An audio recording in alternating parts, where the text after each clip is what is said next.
Loudest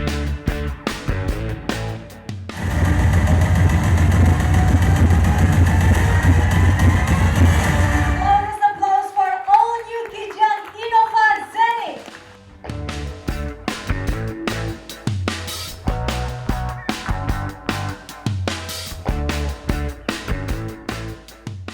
Selamat datang di Official Auto, dan di belakang saya sudah ada all new Kijang Innova Zenix. Seperti apa impresinya? Ayo kita simak bareng-bareng.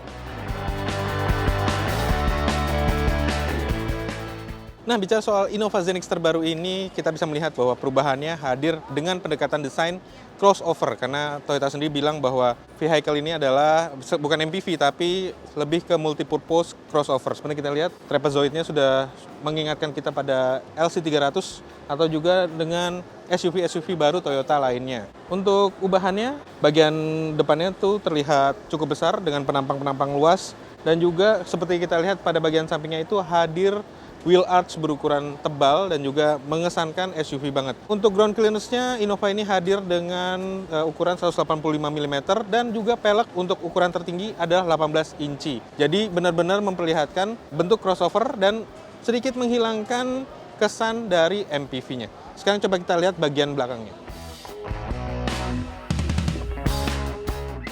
Nah, bagian belakangnya kalau bisa dilihat ini pakai combination lamp yang cukup tebal ya, LED-nya tebal, kemudian ada banyak emblem di sini luar biasa, Kijang Innova Zenix, kemudian di sebelahnya ada emblem hybrid, memberitahukan bahwa ini ada produk terbaru. Dan di sini masih ada spoiler belakang juga sirip hue. Untuk bagian belakangnya yang ada di belakang kita ini adalah modelista. Paling beberapa aksesorisnya sudah dipasangkan seperti di bawah dan juga bagian sini nih kacanya berukuran besar. Dan kalau dari belakang mengingatkan pada LC300 juga kalau saya bisa bilang. Kemudian untuk bagian ini seperti Toyota Rush. Nah, untuk membuka pintunya masih manual, belum ada power back door, dan ya cukup menarik ya untuk mobil keluarga yang sekarang berubah menjadi crossover. Nah, sekarang kita sudah ada di baris pertama di Kijang Innova Zenix V yang gasoline. Kita akan coba impresi perdananya di sekitar Grand Hyatt, terutama di sekitar Grand Indonesia ini ya. Impresi perdananya tuh soal sudut pandang ya. Seperti yang tadi bilang, untuk pilar A-nya udah lebih landai dan ini bikin sudut pandangnya jadi lebih luas, dan ini enak banget. Terutama dengan ukuran kaca depan yang juga cukup tinggi. Sekarang kita coba merasakan impresi dari suspensinya ya, yang disebut sekarang sudah monocoque, terus kemudian dengan platform TNGA C terbaru, generasi kelima. Nah, beberapa catatan lain, sebelah sini ada Eco Mode, kita bisa mengaktifkan ini untuk berkendara yang lebih ekonomis. Jadi putaran mesinnya diganti, diubah agar lebih efisien ya untuk bahan bakar. Nah, tadi kita sempat impresi singkat Innova Zenix non-hybrid alias V dengan gasoline. Nah, ini mesinnya M20 FKS dengan tenaga 174 PS, dan itu ketika dirasakan di dalam kota cukup responsif dengan CVT terbaru. Nah, kesannya memang tidak terlalu istimewa ya, karena motor listriknya tidak ada, tapi ini jadi pembaruan yang cukup signifikan, terutama soal konsumsi yang disebutkan oleh Toyota kira-kira bisa tembus 1:15 km per liter. Dan ini cukup menarik, terutama bagi yang mungkin tidak ingin melirik hybrid karena harganya terlalu mahal, bisa melihat versi non-hybridnya yang juga menerapkan keuntungan-keuntungan dari pembaruan Kijang Innova terbaru.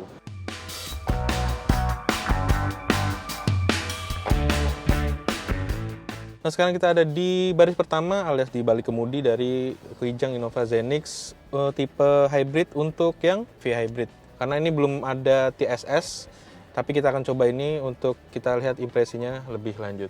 Kita punya drive mode, kita bisa milih di sini ada eco, ada normal, juga ada power. Pada sistem hybrid ini, pengemudi bisa menggunakan motor listriknya secara sendiri, tapi tentu saja dengan kondisi baterainya yang harus penuh ya, atau terisi ya. Dengan mode hybrid ini, perubahannya dari mesin menyala juga mati gitu ya, itu cukup halus, nggak terasa getaran atau hal yang mengganggu ya. Dan ini berlangsung cepat sehingga kita nggak sadar nih menggunakan motor listrik atau menggunakan mesin bensinnya. Dan seperti yang dikatakan oleh pihak Toyota juga, ini mempunyai sistem regenerative braking. Jadi kalau misalnya lagi ngerem, dia ngisi ke baterai. Dan sekarang kita akan coba akselerasinya. Nah, ini kerasa banget ya bedanya. Tadi kita udah nyoba yang non-hybrid alias mesin standar biasa. Dengan hybrid ini benar-benar jauh saat akselerasinya, kerasa banget torsinya keluar di putaran bawah dan sensasinya itu lebih bertenaga. Terutama untuk kayaknya cocok banget buat stop and go. Jadi kita bisa dapetin tenaga langsung ketika dari berhenti, kemudian maju di area-area seperti saat ini nih, kemacetan dan keramaian yang ada di Jakarta ya. Soal suspensi juga kemudian rigiditas bodi, ini saya bisa ngerasain lebih nyaman dibandingkan model lama yang masih leather frame. Nah ini kan udah monocoque dan jelas limbungnya nih tidak terasa ya. Tapi yang paling utama jelas tadi kesempatan untuk menjajal akselerasinya yang luar biasa cepat untuk ya bisa dibilang kendaraan dengan panjang 4 meter lebih ini cukup meyakinkan sih. Nah, sekarang kita ada di baris kedua dari Innova Zenix untuk tipe hybridnya ya. Seperti dilihat perubahan ada pada interior, terutama pada sisi kelapangan. Untuk penumpang baris kedua, lihat ini. Ini adalah legroom yang ditawarkan, juga headroomnya masih cukup lebar. Untuk joknya masih menggunakan fabric ya. Nah, yang paling menarik dari hybrid ini, layar hiburan 10 inci. Ini sekitar 10 inci, sama ukurannya sama head unit di depan. Dan pastinya bikin perjalanan menjadi lebih menarik. Untuk di baris kedua ini, ada pengaturan AC juga, dan juga tombol port USB untuk pengisian daya. Sekarang kita ada di baris ketiga dari Innova Zenix. Kesan pertamanya jelas ruangnya lebih lapang ya. Karena untuk jarak sumbu rodanya Toyota bilang ini meningkat di 2850 mm. Untuk yang didapat di baris ketiga ini antara lain ada cup holder, ada buat colokan daya, ini tempat buat naruh HP. Kemudian ada juga kisi-kisi AC untuk penumpang di baris ketiga. Soal sandarannya ini bisa diatur lebih tegak lagi, lebih tegak segini dan lebih rebah. Dan untuk jarak kaki ini kita lihat nih, legroomnya harus kompromi dengan baris kedua ya, dan itu bisa dilakukan dengan cukup mudah dengan satu tuas di sebelah kiri dan sebelah kanan. Di sini ada kaca yang berukuran lumayan besar dan ya cukup tidak membuat kesan sempit di Innova Zenix ini. Nah, bicara soal mesin, untuk Innova Hybrid ini menggunakan mesin M20A FXS 4 silinder dengan kubikasi 1987 cc. Tenaga yang dihasilkan 186 PS untuk keseluruhan, dan untuk mesinnya sendiri 152 PS. Untuk tenaga motornya itu menghasilkan tenaga 113 PS. Nah, bicara soal torsinya, untuk torsi maksimumnya ini 200-an Nm. Dan untuk torsi maksimumnya dari motor listriknya sendiri 200 Nm. Nah, itu tadi impresi kita terhadap Kijang Innova Zenix terbaru. Kita tadi udah nyoba yang non-hybrid juga yang hybrid.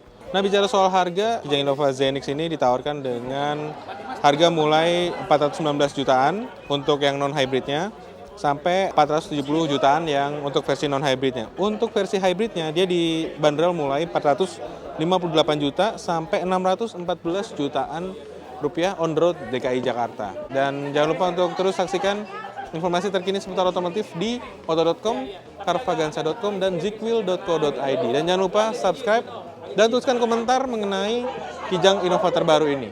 Dan sampai jumpa di video-video selanjutnya.